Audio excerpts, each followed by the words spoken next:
her sister's wedding. I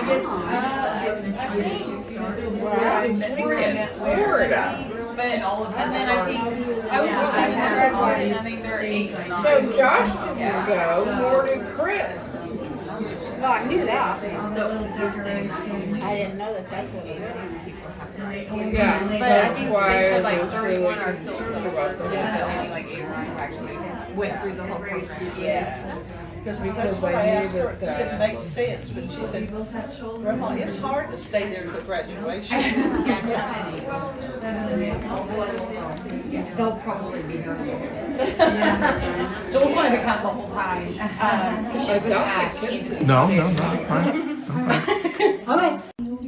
But I'm also really happy for them. I don't even know. Sometimes it's great. My mom likes the noise too. Sometimes, I mean, I do like it part of the time, but sometimes it's good. I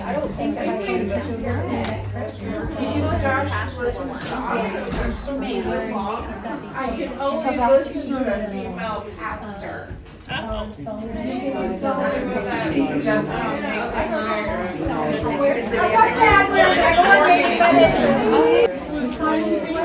And then there's food. Yeah, I'll just go with the plan. If you want to, I'll blend in. He's right, so if you want to, yeah, he could probably take it. He knows the spot. Not as well as you think. Not as well as you think.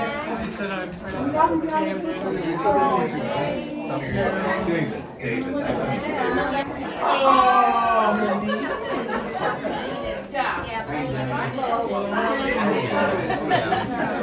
Trying to hide, you know where to hide.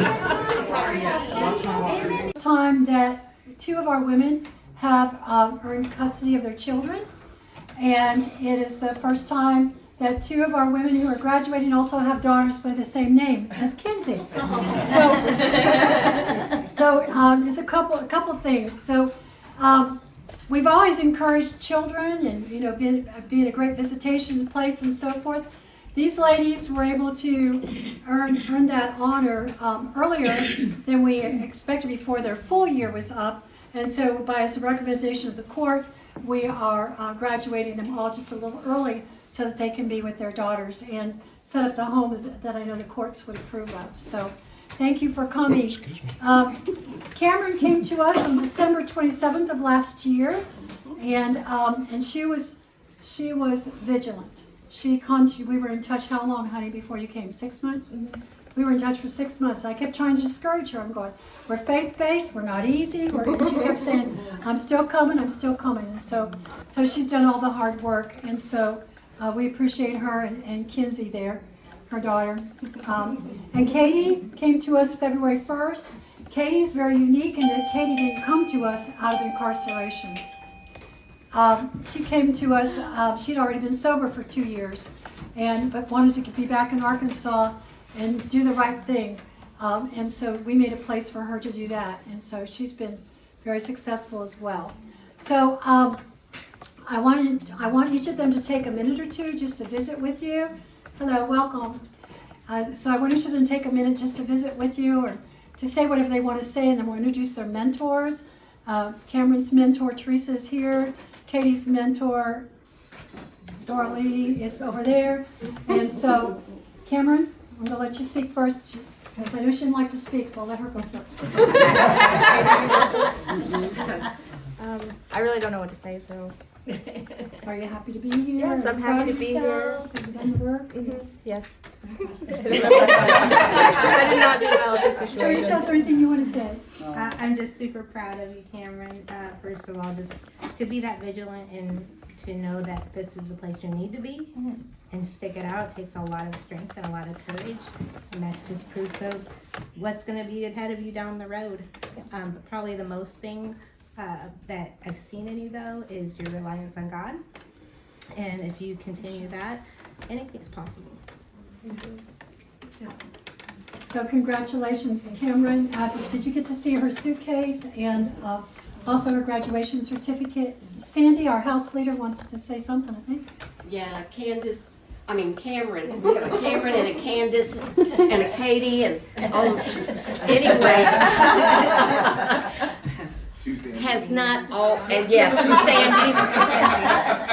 Someone pointed it out at one point, said, Sandy W, Sandy M, just flip it around. Yeah, that's true. Cameron wasn't always easy. It was like pulling teeth out. She didn't say a lot. She didn't share a lot. She wouldn't, everything was, I'm fine and the world is great, and she would do that, and she's gotten to where she will open up now, which is a big step for her. And I think what Teresa said, her commitment to God and the growth that she has in God has been just so noticeable. And she's the first one who'll pray for somebody. If you're sick, if Cameron's within earshot, she's going to come and pray for you. So congratulations, Cameron. We're real proud of you. Yes. So. All right, Miss Katie, you want to say anything? I do. So I wrote something in Sandy. I have something to say. Okay. But I get nervous. Shockingly, I have some social anxiety in front of crowds, which is weird. And I always forget what I want to say, but I wanted you to know what I wanted to say. So, all right. When I first met Miss Sandy 3 years ago, I would have never been able to fathom just how God was going to use her in my life. Back then, my journey home to Arkansas seemed impossible. I remember the first phone conversation like it was yesterday. There were so many pieces to this complicated puzzle, and none of them seemed to fit. Miss Sandy listened to my story with such incredible patience. Fun fact, I chase rabbits when I speak, and I give way too many details in case you didn't know. With a clear and calm voice, she gave me comfort, encouragement, and guidance. And when we hung up the phone, my old distorted thinking had me convinced I would never hear from her or speak to her again. I was shocked the first time she checked in on me to see how I was doing. Over the next 2 years, we stayed in touch. She supported me while I made all of the necessary moves to finally get back home. The first time I walked into Nicole's house, I was greeted by her beautiful spirit, and I knew that this is where I belonged. But I thought my opportunity had passed. And to my surprise, I was wrong. I was invited to be a resident at Nicole's house. I immediately began to make arrangements to finally come home. Finally. Nicole's house quickly became my safe haven. It was my place to call home while I reestablished myself in our community. And if it wasn't for these 4 walls and this program, I wouldn't be clean and sober today. Through Nicole's house, God restored my life. He provided me with new people, new places, and new things. This program taught me a new way of life, and in that, I have found more peace, love, and joy than I could have ever imagined. Miss Sandy, I truly look up to you in so many ways, and I can only pray that one day I will be the woman that you are, a true example and testimony of God's light and love. I also want to thank my ecosystem, full of people, my sponsor, my mentor, my case managers, house leaders, and supporters, the board, all of my friends and family, and the people that I love very, very much. Without all of you, I don't know where I would be. So, thanks.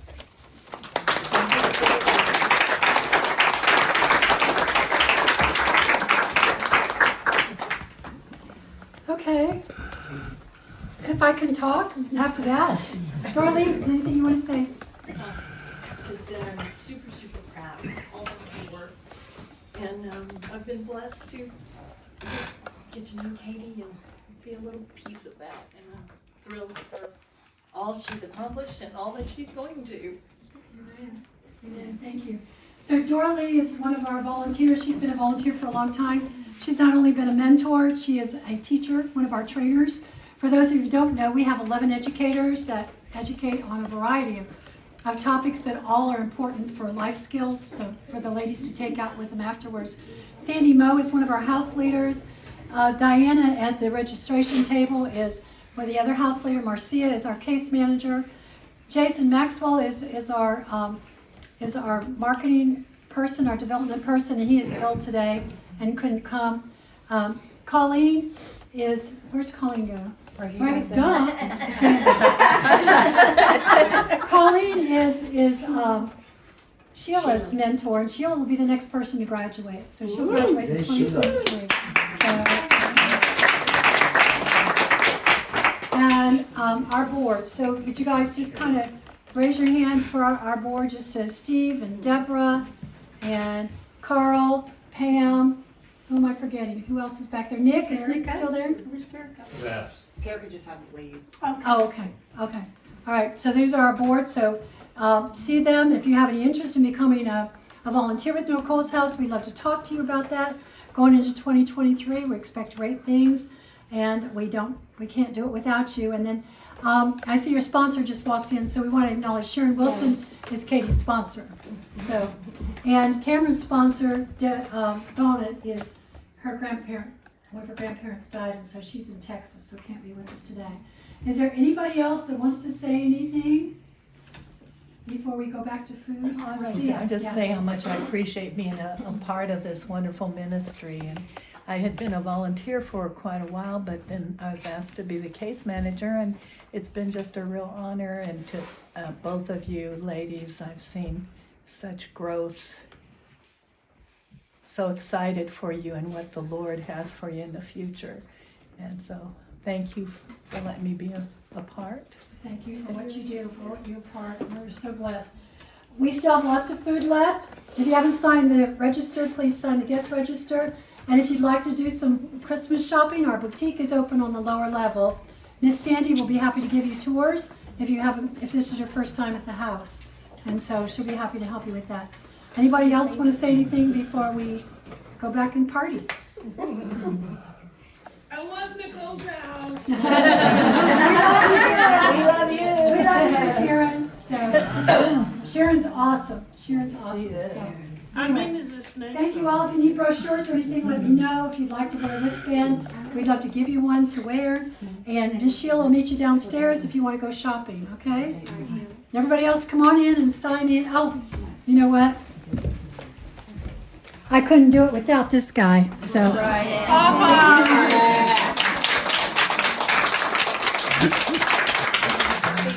I take him for granted a lot, so, but anyway, don't want to do that today. All right, we love you guys, bless you, come on in, let's eat, let's shop, let's visit.